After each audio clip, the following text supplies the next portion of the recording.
उसने ये कैसे फाड़ दिया? और आपने कुछ भी नहीं कहा उसे? नहीं।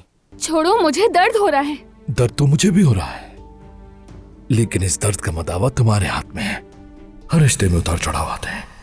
तुम्हारा जहन अभी उलझा हुआ है, इसकी वजह भी वाज़ेह है। सब कुछ बिल्कुल वैसा ही हो जाएगा जैसा था। मेरी और तुम्हारी मोहब्बत के बीच जो भी आएगा मैं उसे हटा दूंगा रास्ते से।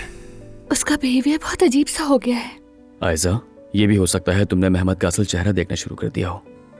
दादी, आप तो दुपट्टा नहीं उतारती, सैलून जाकर क्या करेंगी? बेटी, क्या मैंने कभी तुमसे कहा है कि तुम हमेशा मोबाइल में क्यों लगी रहती हो?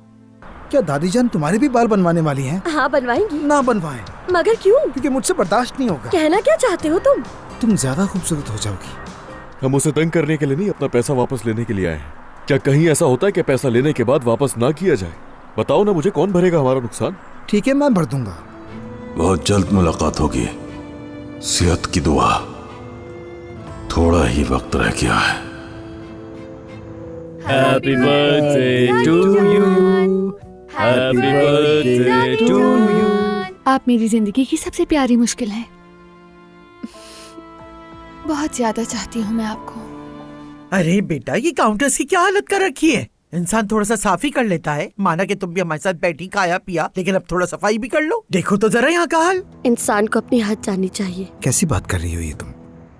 नहीं उजान, देर हो गई है, घर वाले इंतजार कर रहे हैं। शब बखैर।